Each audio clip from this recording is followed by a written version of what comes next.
కింజరాపు రామ్మోహన్ నాయుడు ఉత్తరాంధ్ర ప్రజలకు పరిచయం అవసరం లేని పేరు. హుందా రాజకీయాలు చేసే నాయకులు కనుమరుగవుతున్న సమయంలో హుందాగా రాజకీయాలు చేస్తూ గత 10 సంవత్సరాలుగా ఓటమెరగని నేత. తండ్రి తలపండిన రాజకీయ నాయకుడే అయినా తనకంటూ ఒక ప్రత్యేక గుర్తింపు సాధించిన నాయకుడు. రామ్మోహన్ నాయుడు పుట్టిందే రాజకీయ కుటుంబంలో అయినా చిన్నతనంలో ఏనాడు రాజకీయ కార్యక్రమాల్లో పాల్గొన్నది లేదు. కానీ కాలం అనూహ్యంగా ఆయన రాజకీయాల్లోకి లాగింది. రాజకీయాల్లో ఓనమాలు కూడా తెలియని రామ్మోహన్ నాయుడు శ్రీకాకుళం నుంచి వరుసగా 3 సార్లు గెలిచి ఒక్కో మెట్టు ఎక్కుతూ ఈసారి ఏకంగా కేంద్ర మంత్రి పదవి దక్కించుకున్నారు. 2014లో అతి చిన్న వయసులో పార్లమెంట్లో అడుగుపెట్టిన నాటి నుంచి 2024లో కేంద్ర మంత్రి వర్గంలో స్థానం సాధించడం వరకు రామ్మోహన్ నాయుడు ప్రస్థానం నిజంగా ఆదర్శమనే చెప్పాలి. ముఖ్యంగా రాజకీయాల్లో రాణించాలి అనుకుంటున్న యువతకు రామ్మోహన్ నాయుడే ఆదర్శం.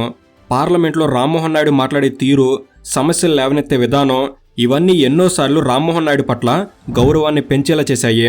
రామ్మోహన్ నాయుడు కేంద్ర మంత్రి అవుతారని ఎన్నికల కన్నా ముందు వరకు ఎవరు ఊహించుండ్రో. కానీ కష్టపడితే కాలం కూడా కలిసొస్తుంది అనడానికి ఆయనే సాక్ష్యం. కాబట్టి కొత్తగా కొలువుదీరిన కేంద్ర ప్రభుత్వంలో అతి పిన్న వయసున్న ఈ కేంద్ర మంత్రి రామ్మోహన్ నాయుడు నేపథ్యం ఏంటి? 26 ఏళ్లకి ఎంపీ ఎలా అయ్యారు? 36 ఏళ్లకి రామ్మోహన్ నాయుడుకి కేంద్ర మంత్రి పదవి ఎలా దక్కింది? రాజకీయాల్లో ఆయన సాధించిన గుర్తింపు ఏంటి అనే ఈ విషయాల గురించే ఈ వీడియోలో మీకు తెలియజేస్తాను.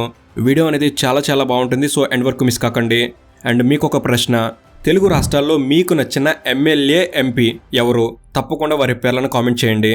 అండ్ ఇలాంటి మరిన్నో ఇన్ఫర్మేటివ్ వీడియోస్ని మీ కొరకు తెచ్చేందుకు మీ సపోర్ట్గా ఈ వీడియోకి జస్ట్ లైక్ చేయండి చాలు. సో ఇక లేట్ చేయకుండా let's get into the video.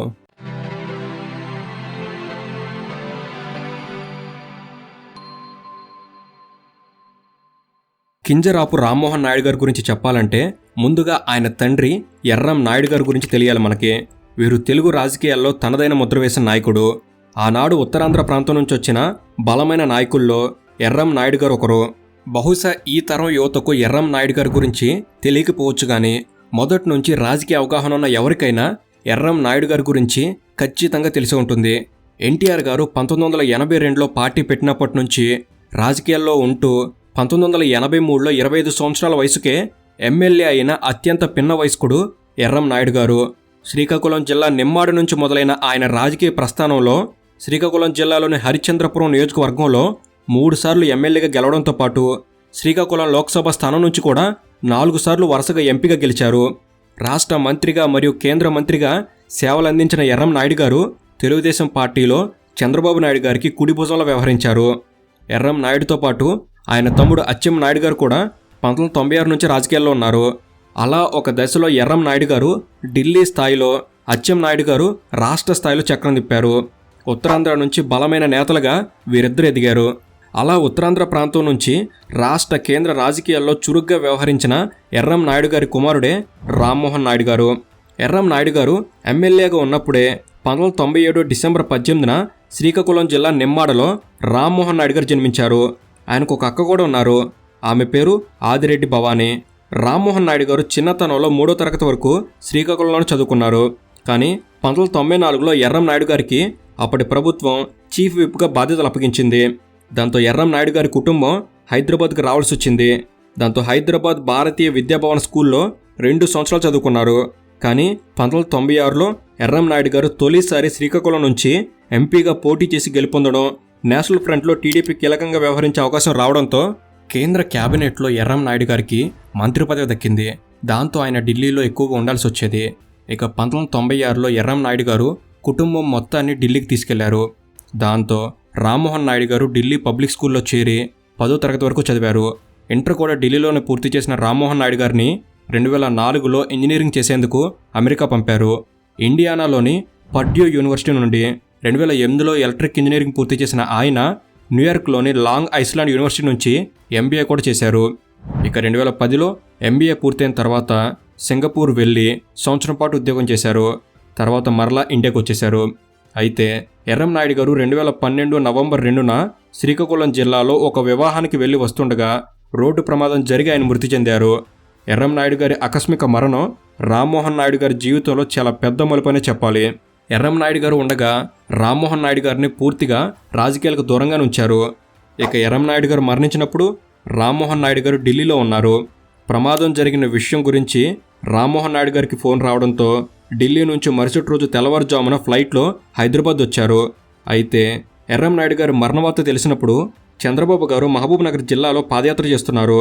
దాంతో ఎర్రం గారి పార్థివ దేహాన్ని చూసేందుకు చంద్రబాబు గారు బయలుదేరే ముందు ఎర్రం నాయుడు గారి అబ్బాయి ఢిల్లీ నుంచి వస్తున్నాడనే వార్త తెలుసుకుని రామ్మోహన్ నాయుడు గారు వచ్చేదాకా ఆగి ఆయన స్వయంగా ఆయన కాన్వాయ్లో చంద్రబాబు నాయుడు గారితో పాటే శ్రీకాకుళం జిల్లా నిమ్మాడు తీసుకెళ్లారు. ఆ ప్రయాణంలో చంద్రబాబు నాయుడు గారు రామ్మోహన్ గారి గురించి పూర్తిగా తెలుసుకుని రామ్మోహన్ గారికి భవిష్యత్తులో అండగా ఉంటానని మాట ఇచ్చి ఆయనకి ధైర్యం చెప్పారు. ఎర్రం గారు మరణించినప్పుడు ప్రజల నుంచి వచ్చిన స్పందన రామ్మోహన్ గారిలో రాజకీయాల్లోకి రావడానికి ఉపయోగపడింది. ఎర్రం గారు సృష్టించిన పొలిటికల్ లెగసీని కొనసాగించేందుకు రామ్మోహన్ గారిలో ప్రేరణ తీసుకురావడంలో అచ్చెన్నాయుడు గారు కూడా తోడ్పడ్డారు. ఎర్రన్నాయుడు గారు ఉన్నంతకాలం రాజకీయాలు తెలియకుండా పెంచారు. కానీ ఎర్రన్నాయుడు గారు చనిపోయిన తర్వాత ఆ స్థానంలోకి వచ్చేందుకు అచ్చెన్నాయుడు గారు మద్దతుగా నిలిచారు. మరోవైపు ఎర్రన్నాయుడు గారికి పార్టీలో ఉన్న గౌరవం, గుర్తింపు ఇవన్నీ కూడా రామ్మోహన్ గారి పొలిటికల్ ఎంట్రీని సులభం చేశాయి. దాంతో 2013 నుంచి అంటే తన 25వ ఏట నుంచి రామ్మోహన్ గారు టీడీపీ పార్టీ కార్యక్రమాల్లో పాల్గొనడం మొదలుపెట్టారు. రాష్ట్ర విభజనకు వ్యతిరేకంగా జరిగే కార్యక్రమాల్లో ఆయన పాల్గొనడం మొదలుపెట్టారు. 2014లో ఎన్నికలను దృష్టిలో ఉంచుకొని శ్రీకాకుళం పార్లమెంట్ స్థాయిలో సైకిల్ యాత్ర చేసి తనను తాను నాయకులకు, ప్రజలకు పరిచయం చేసుకున్నారు. దాంతో 2014 ఎన్నికలు వచ్చేసరికి ఏకంగా శ్రీకాకుళం లోక్సభ స్థానం నుంచి పోటీ చేసేందుకు టీడీపీ నుంచి ఆయనకి టికెట్ కూడా లభించింది. ఇక 2014లో రామ్మోహన్ గారి పొలిటికల్ ఎంట్రీ ఘనంగా జరిగిందని చెప్పాలి. శ్రీకాకుళం జిల్లాలో ఎర్రం నాయుడు గారి మీద ఉన్న అభిమానం, రాష్ట్ర విభజన వల్ల కాంగ్రెస్ పార్టీ మీద ప్రజల్లో ఏర్పడ్డ వ్యతిరేకత ఇవన్నీ ఆయనకు కలిసొచ్చాయి. పోటీ చేసిన మొదటి ఎన్నికల్లోనే 5,56,000 పైచిలుకు ఓట్లు సాధించి 1,27,000 ఓట్ల మెజారిటీతో శ్రీకాకుళం లోక్సభ స్థానం నుంచి గెలిచి 26 సంవత్సరాల వయసుకే పార్లమెంట్లో అడుగుపెట్టారు. 2014లో ఎన్నికైన అందరూ ఎంపీల్లో రామ్మోహన్ నాయుడు గారు అతిపిన్న వయస్కుల్లో రెండోవాడు. 2014లో తొలిసారి ఎంపీగా గెలిచినప్పుడే పార్లమెంట్లో railway and home affairs standing కమిటీలో మెంబర్గా ఉండేవారు. దాంతోపాటు tourism and cultural ministry advisory కమిటీలో కూడా ఆయన మెంబర్గా ఉన్నారు. 2017 జూన్ 14న రామ్మోహన్ గారు టీడీపీ నేత బండారు సత్యనారాయణమూర్తి గారి అమ్మాయిని వివాహం చేసుకున్నారు. ఇక 2014లో టీడీపీ కేంద్రంలో అధికారంలో ఉన్న ఎన్డీఏలో భాగస్వామిగా ఉండేది. దాంతో చాలా కాలం పాటు కేంద్రానికి మద్దతుగా ఉన్నారు. కానీ 2018లో మాత్రం ప్రత్యేక హోదా, విభజన హామీలు నెరవేర్చడం లేదు అని టీడీపీ ఎన్డీఏ నుంచి బయటకు వచ్చింది. ఇక ఎప్పుడైతే టీడీపీ ఎన్డీఏ నుంచి బయటకు వచ్చిందో ఆ రోజు నుంచి రామ్మోహన్ నాయుడు గారి అసలైన రాజకీయ పోరాటాలు మొదలయ్యాయని చెప్పొచ్చు. అప్పటి వరకు మద్దతు ఇచ్చిన ఎన్డీఏకి వ్యతిరేకంగా పోరాడాల్సిన పరిస్థితి ఏర్పడింది. రామ్మోహన్ నాయుడు గారికి రాజకీయంగా అవగాహన, అనుభవం లేకపోయినా తన జీవితంలో శ్రీకాకుళంలో, హైదరాబాద్లో, ఢిల్లీలో, అమెరికాలో ఇలా భాషాపరంగా, సంస్కృతి పరంగా వైరుధ్యం ఉన్న ప్రాంతాల్లో చదువుకోవడం వల్ల ఆయనకు తెలుగు, హిందీ, ఇంగ్లీష్ అలవోకగా మాట్లాడడం ఆయనకు సులభంగా వచ్చేసింది. రామ్మోహన్ నాయుడు గారికి ఉన్న ఈ భాష పరిజ్ఞానం ఆయన్ని ప్రత్యేకంగా నిలిపింది. 2018 వరకు తన మాట తీరు గురించి ప్రజలకు తెలియకపోయినా తెలుగుదేశం పార్టీలో చాలామందికి తెలుసు. దాంతో రామ్మోహన్ గారు తన చుట్టూ ఎంతమంది సీనియర్ ఎంపీలు పార్లమెంట్లో ఉన్నా ఆంధ్రప్రదేశ్ డిమాండ్లు వినిపించడానికి రామ్మోహన్ గారే ముందుండేవారు. విశాఖకు రైల్వే జోన్ కోసం రామ్మోహన్ గారు చాలా వరకు పోరాడారు. పార్లమెంట్లో అవకాశం వచ్చిన ప్రతిసారి అధికార పార్టీ నిలదీసి మాట్లాడిన కొద్దిమంది ఎంపీల్లో రామ్మోహన్ గారు కూడా ఉంటారు. మొదటిసారి ఎంపీ అయిన వ్యక్తి, పార్లమెంట్లో అత్యంత చిన్న వయస్కుల్లో ఒకరైన వ్యక్తి ఇలా పార్లమెంట్లో మాట్లాడే విధానాన్ని చూసి ఏకంగా బీజేపీ ఎంపీలు కూడా మెచ్చుకునేవారు. ఇక రామ్మోహన్ గారిలో ఉన్న టాలెంట్ని, ప్రశ్నించే తత్వాన్ని ప్రజలకు పరిచయం చేసిన రోజు మాత్రం 2018 జూలై 20. ఈ రోజున కేంద్ర ప్రభుత్వం విభజన హామీల విషయంలో రాష్ట్రానికి అన్యాయం చేస్తుంది అని అవిశ్వాస తీర్మానం ప్రవేశపెట్టారు. కేంద్ర ప్రభుత్వం మీద అవిశ్వాసం అంటే మొత్తం మీడియా అటెన్షన్ అంతా సభ మీదే ఉంటుంది. అవిశ్వాస తీర్మానానికి సంబంధించిన చర్చల్లో తెలుగుదేశం పార్టీ తరపున గట్టిగా గలం వినిపించిన సభ్యులు ఇద్దరు. వారే అప్పటి గుంటూరు ఎంపీ గల్లా జయదేవ్ గారు, రామ్మోహన్ నాయుడు గారు. జయదేవ్ గారు ఇంగ్లీష్లో మాట్లాడితే రామ్మోహన్ నాయుడు గారు హిందీలో గర్జించిన విధానం మొత్తం జాతీయ మీడియాతో సహా అందరూ ఆయన గురించి మాట్లాడేలా చేశారు. రాష్ట్రాలకు సంబంధించిన హామీల విషయంలో పదునైన పదజాలంతో సూటిగా, ఆవేశంగా ఆయన మాట్లాడిన విధానం ప్రజల్లో ఆయన గుర్తింపును రెట్టింపు చేసింది. రామ్మోహన్ నాయుడు గారు మాట్లాడుతున్నంతసేపు సభలో సభ్యులు ఆశ్చర్యంతో ఆయన మాటలు విన్నారు. దేశంలో బలమైన అధికార పార్టీ ప్రశ్నిస్తే కేసులు పెడతారా అనే పేరున్న బీజేపీ పార్టీని ఉద్దేశించి పార్లమెంట్ నుంచి 5 కిలోమీటర్ల దూరంలో మీ పార్టీ కోసం ఏడాదిన్నరలో 7 అంతస్తులతో 3 బ్లాకులతో ఆధునిక హంగులతో కొత్త బిల్డింగ్ కట్టుకోవడానికి మీకు చేతనైంది, కానీ మా రాష్ట్రంలో ఒక కొత్త ఐఐటి, ఎయిమ్స్ లాంటి వాటిని నిర్మించడం మాత్రం మీకు చేత కాలేదా అని ఘాటుగా ప్రశ్నించిన తీరు అందరినీ ఆశ్చర్యపోయేలా చేసింది. దాదాపు 15 నిమిషాల పాటు సాగిన ఆయన ప్రసంగంలో రాష్ట్రానికి కావాల్సిన ప్రతి అంశం మీద ఆయన మాట్లాడిన విధానం భవిష్యత్ రాజకీయాల్లో ఆయన ఖచ్చితంగా ఉన్నత స్థానానికి వెళ్తారు అనే స్పష్టతను ప్రజలకిచ్చింది. ఆ ఒక్క స్పీచ్లో డైరెక్ట్గా ప్రధానమంత్రిని ఉద్దేశించి మాట్లాడిన ఏ అంశానికి ఆనాడు అధికార పార్టీ సమాధానం చెప్పలేకపోయింది. ఆ రోజు నుంచి రామ్మోహన్ నాయుడు గారు రాష్ట్రానికి దొరికిన అతి కొద్ది మంది అరుదైన రాజకీయ నాయకుల్లో ఆయన కూడా ఒకరు అని అందరికీ అర్థమైంది. ఏకంగా చంద్రబాబు గారు ఫోన్ చేసి రామ్మోహన్ గారు మాట్లాడిన విధానాన్ని మెచ్చుకున్నారు. ఆ ఒక్క స్పీచ్ తర్వాత రాష్ట్ర మీడియా మొత్తం ఆయన గురించి తండ్రికి తగ్గ తనయుడు అని, భవిష్యత్ ఆశా కిరణం అని వార్తలు వేయడం మొదలుపెట్టింది. ఇక ఆనాటి నుంచి సందర్భం వచ్చిన ప్రతిసారి కేంద్రాన్ని నిలదీయడంలో, కేంద్రానికి వ్యతిరేకంగా పోరాడడంలో ఆయన ఎప్పుడు ముందే ఉన్నారు. ఆయన 2018 అక్టోబర్లో విశాఖకు రైల్వే జోన్ కోసం ఆయుధాల వలస రైల్వే స్టేషన్లో రాత్రంతా ప్లాట్ఫామ్ మీద నిరసనలు తెలిపి మరోసారి వార్తల్లో నిలిచారు. ఇక 2019 ఎన్నికల్లో మరోసారి శ్రీకాకుళం జిల్లా లోక్సభ స్థానం నుండి పోటీ చేశారు. 2019లో తెలుగుదేశం పార్టీ ప్రజల నుంచి తీవ్ర వ్యతిరేకతకు గురైంది. ఆ ఎన్నికల్లో తెలుగుదేశం పార్టీ కేవలం 23 అసెంబ్లీ స్థానాలు గెలిచింది. అలాగే కేవలం 3 ఎంపీ స్థానాలను గెలిచింది. అశోక్ గజపతిరాజు, మురళీమోహన్ గారు, రాయపాటి సాంబశివరావు గారు, జేసీ దివాకర్ రెడ్డి గారు, నిమ్మల కృష్ణప్ప గారు లాంటి సీనియర్ ఎంపీలు సైతం 2019లో గెలవలేకపోయారు.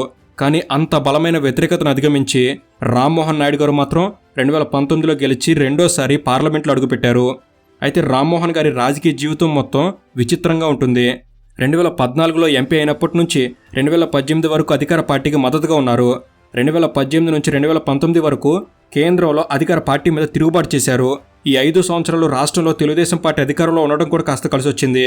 2019లో మాత్రం తెలుగుదేశం పార్టీకి సంఖ్యాబలం తక్కువగా ఉండటం, అటు కేంద్రంలో అధికారంలో ఉన్న పార్టీ మీద పోరాటం, రాష్ట్రంలో అధికారం కోల్పోయి వైసీపీతో పోరాటం చేయాల్సి రావడం, ఇలా పూర్తిగా అధికారానికి దూరమై ప్రతికూల వాతావరణంలో రాజకీయాలు చేయాల్సి వచ్చింది. తెలుగుదేశం పార్టీకి పార్లమెంట్లో బలం తక్కువగా ఉండటం వల్ల రామ్మోహన్ నాయుడు గారు మాట్లాడే సమయం కూడా తక్కువగా లభించేది. కానీ పార్లమెంట్లో జరిగే ప్రతి ముఖ్యమైన చర్చల్లో రామ్మోహన్ గారు భాగం అయ్యారు. 2020లో ఎంపీలకు ఇచ్చే ప్రతిష్టాత్మక సంసద్ రత్న పురస్కారం రామ్మోహన్ గారిని వరించింది. సంసద్ రత్న అవార్డు అందుకున్న ఏకైక తెలుగు వ్యక్తి మరియు అతి చిన్న వయస్కుడు కూడా రామ్మోహన్ నాయుడు గారే. శ్రీకాకుళం జిల్లా వాసుల చిరకాల కోరికైన శ్రీకాకుళం నుంచి తిరుపతి వెళ్లేందుకు ప్రత్యేక రైలు మంజూరు చేయించడం కోసం ఆయన చేసిన కృషి ఫలించింది. 2021లో శ్రీకాకుళం నుంచి తిరుపతి రైలు మంజూరయ్యింది. దాంతోపాటు విశాఖపట్నం నుంచి వారణాసి వెళ్లేందుకు కూడా ప్రత్యేక రైలు శాంక్షన్ చేయించారు.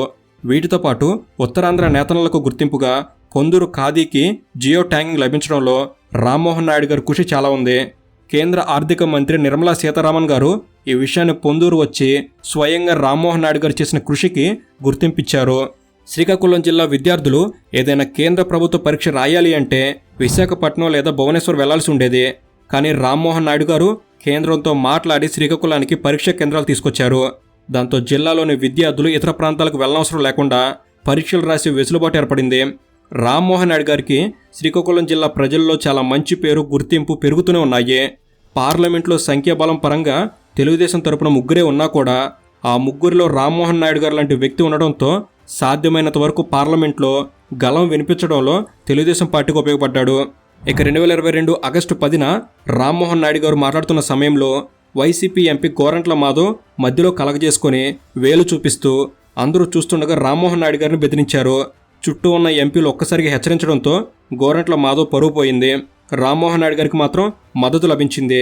ఇక 2023 సెప్టెంబర్లో వైసీపీకి చెందిన రాజంపేట ఎంపీ మిథున్ రెడ్డి రామ్మోహన్ నాయుడు గారిని కూర్చోరా బాబు, మాట్లాడింది చాలు అని హెచ్చరించడం తెలుగుదేశం పార్టీలో చర్చకు దారితీసింది. ఈ 2 సంఘటనలు రామ్మోహన్ నాయుడు గారికి పార్టీ మద్దతును మరింత పెంచాయి. ఇక 2024 ఎన్నికల్లో కూడా రామ్మోహన్ నాయుడు గారు శ్రీకాకుళం లోక్సభ స్థానం నుండి పోటీ చేసి చాలా సునాయాసంగా గెలిచారు. 2024లో రామ్మోహన్ నాయుడు గారు ఏకంగా 7,54,000 పైచీలకు ఓట్లు సాధించారు. మెజారిటీ పరంగా చూస్తే రామ్మోహన్ నాయుడు గారు 3,27,000 ఓట్ల పైచీలకు మెజారిటీ సాధించి గత 2 సార్ల కన్నా మరింత ఎక్కువ మెజారిటీ సాధించి వరుసగా 3సారి గెలిచి హ్యాట్రిక్ ఎంపీగా పార్లమెంట్లో అడుగుపెట్టారు. 2024లో ఆయనకి కాలం కలిసొచ్చిందని చెప్పాలి. ఆయనకు గత 10 సంవత్సరాలుగా పార్టీ కోసం, ప్రజల కోసం చేస్తున్న కృషికి తగిన గుర్తింపు లభించింది. ఈ ఎన్నికల్లో కేంద్రంలో బీజేపీకి ఒంటరిగా ప్రభుత్వాన్ని ఏర్పాటు చేసే బలం లేకపోవడంతో ఎన్డీఏలో టీడీపీ కీలకమైంది. దాంతో ఎవరూ ఊహించని విధంగా కేంద్రంలో ఏర్పడ్డ సంకీర్ణ ప్రభుత్వంలో కీలకంగా వ్యవహరించే అవకాశం టీడీపీకి రావడంతో ఆ పార్టీని కేంద్ర మంత్రివర్గంలో తీసుకోవడం అనివార్యమైంది. అయితే 2019లో రామ్మోహన్ నాయుడు గారితో పాటు గెలిచిన గల్లా జయదేవ్ గారు రాజకీయాల నుంచి తప్పుకోవడం, 2019లో టీడీపీ నుంచి విజయవాడ ఎంపీగా గెలిచిన కేశినేని నాని పార్టీ మారిపోవడంతో ప్రస్తుతం రామ్మోహన్ నాయుడు గారు మాత్రమే సీనియర్ ఎంపీ. అదీకాక టీడీపీకి ఎప్పుడు కేంద్ర కేబినెట్లో చేరే అవకాశం వచ్చినా ఉత్తరాంధ్ర నుంచి ఒకరిని ఎంపిక చేసే ఆనవాయితీ కూడా ఉంది. గతంలో ఎర్రం నాయుడు గారు, అశోక్ గజపతి రాజు గారు కూడా ఉత్తరాంధ్ర ప్రాంతం నుంచి ప్రాతినిధ్యం వహించిన వారే. ఇలా అన్ని సమీకరణాలు కలిసి రావడంతో రామ్మోహన్ నాయుడు గారు కేవలం 36 సంవత్సరాల వయసుకే కేంద్ర కేబినెట్లో స్థానం దక్కించుకున్నారు. రామ్మోహన్ నాయుడు గారు వయసు 36 సంవత్సరాలు అయినా ఎవరూ ఆయన్ని కేంద్ర మంత్రుల పదవికి ఎంపిక చేయడాన్ని వ్యతిరేకించలేదు అంటే రామ్మోహన్ నాయుడు గారు అతి చిన్న వయసులో ఆయన సాధించిన గుర్తింపు ఎలాంటిదో అర్థం చేసుకోవచ్చు. ప్రస్తుతం కేంద్రంలో కొలువుదీరిన ప్రభుత్వంలో రామ్మోహన్ నాయుడు గారే వయసులో అందరికంటే చిన్నవాడు. కేంద్ర పౌర విమానయాన శాఖ మంత్రిగా బాధ్యతలు స్వీకరించారు. 2014లో అశోక్ గజపతి రాజు గారి తర్వాత ఆంధ్రప్రదేశ్ నుంచి ఆ పదవి స్వీకరించిన రెండో వ్యక్తి రామ్మోహన్ నాయుడు గారు. అయితే రామ్మోహన్ నాయుడు గారి కుటుంబంలో ఆయన బాబాయ్ అచ్చెన్నాయుడు రాష్ట్ర మంత్రి, రామ్మోహన్ నాయుడు అక్క ఆదిరెడ్డి భవానీ గారు ఎమ్మెల్యే, రామ్మోహన్ నాయుడు గారి బావ ఆదిరెడ్డి శ్రీనివాసరావు గారు ఎమ్మెల్యే, రామ్మోహన్ నాయుడు గారికి పిల్లనిచ్చిన మామ బండారు సత్యనారాయణ మూర్తి గారు కూడా ఎమ్మెల్యేనే. ఇలా చూస్తే ఆయన కుటుంబంలో చాలామంది రాజకీయాల్లో ఉన్నారు. అయితే ఎంతమంది రాజకీయాల్లో ఉన్నా, టీడీపీ అధిష్టానం నుంచి పూర్తి సపోర్ట్ ఉన్నా, ఇప్పటికీ పరిధి దాటి ప్రవర్తించకుండా హుందాగా రాజకీయాలు చేస్తున్న అరుదైన రాజకీయ నాయకుల్లో రామ్మోహన్ నాయుడు గారు ఉంటారు. 36 సంవత్సరాల వయసుకి కేంద్ర మంత్రి వర్గంలో చోటు సాధించిన రామ్మోహన్ నాయుడు గారు భవిష్యత్తులో మరిన్ని రాజకీయ విజయాలు సాధించాలని, ఉత్తరాంధ్ర ప్రాంత అభివృద్ధిలో తన వంతు పాత్ర పోషించాలని మనందరం కోరుకుందాం. సో ఇది ఫ్రెండ్స్, ఈ వీడియో అనేది మీరు కొన్ని కొత్త విషయాలు తెలుసుకోవడంలో ఎంతో కొంత ఉపయోగపడిందని భావిస్తున్నాను. ఈ వీడియో కనుక మీకు నచ్చినట్లయితే జస్ట్ లైక్ చేయండి చాలు. ఇలాంటి మరిన్ని ఇన్ఫర్మేటివ్ వీడియోస్ ఇక్కడ నుంచి రాబోతున్నాయి. వాటిని మీరు కూడా పొందేందుకు తప్పకుండా మన తెలుగు నాలెడ్జ్ సబ్స్క్రైబ్ చేసుకుని బెల్ని ఆల్లో పెట్టుకోగలరని మనవి. Thank you for watching. Have a good day.